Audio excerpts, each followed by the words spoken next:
Всем привет!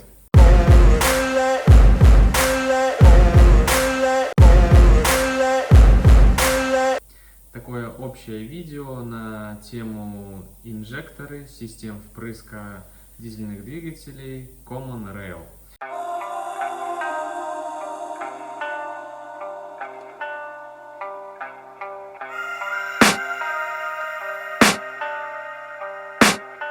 В принципе, то, о чем я хочу поговорить, это актуально для всех элементов дизельных систем впрыска, а именно о том, что необходимо обозначать топливный элемент, если неисправность относится к какому-то конкретному цилиндру. И ответственность за это обозначение данного элемента как раз лежит на плечах того мастера, который непосредственно снимает либо устанавливает эти элементы на двигатель. На примере форсунки не используем клейкие ленты, не используем маркеры, а берем маленький либо большой напильник и аккуратненько, не переусердствуя, помечаем на корпусе. У меня в руках как раз электромагнит форсунки Common Rail Bosch, и мы видим, он испорчен. Ни в коем случае так не обозначаем и не портим электрический разъем. Также с корпусом не переусердствуем, не используем ни в коем случае отрезные диски. Повторюсь еще раз, аккуратненько, малым либо большим напильником, можно каким-то металлическим заточенным инструментом аккуратненько поставить черточку. I can hear the demons call when they do what they do, and now I feel like taking off, find a place with a view. The pain is never gonna stop if it's controlling you. I know that time can...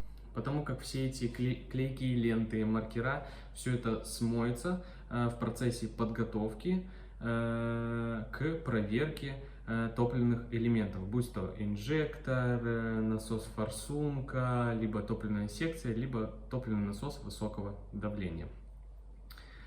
На что еще хотел обратить внимание, столкнулся с таким случаем, если мы имеем резиновые уплотнительные кольца, да и все, в принципе, резиновые уплотнительные элементы, перед соединением, перед установкой, перед прикручиванием эти соединительные резиновые уплотнительные элементы должны быть смазаны и легко садиться на свое место при помощи усилия рук.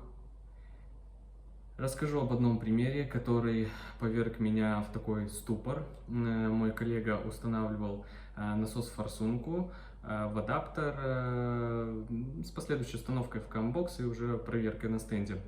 Так вот, он установил новый комплект резиновых уплотнительных колец и начал просто закручивать. На мой вопрос, почему же ты не смазал, он ответил: так сейчас же прижмется болтом. Так делать нельзя.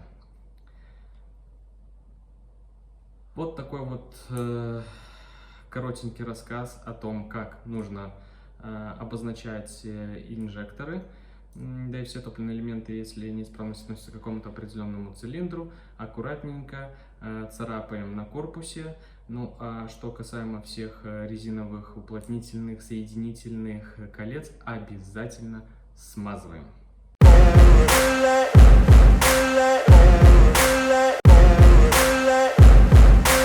Ответ на вопрос, почему так делать нельзя, очевиден и прост. Если речь идет об уплотнительных элементах, почему их нужно смазывать?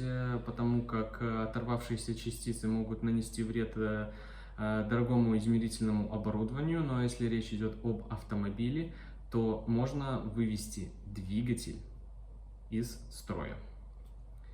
Ну а касаемо обозначения на корпусе, то просто это не эстетично, могут возникнуть вопросы у клиента, вы можете повредить сам электрический разъем и отдать инжектор уже с...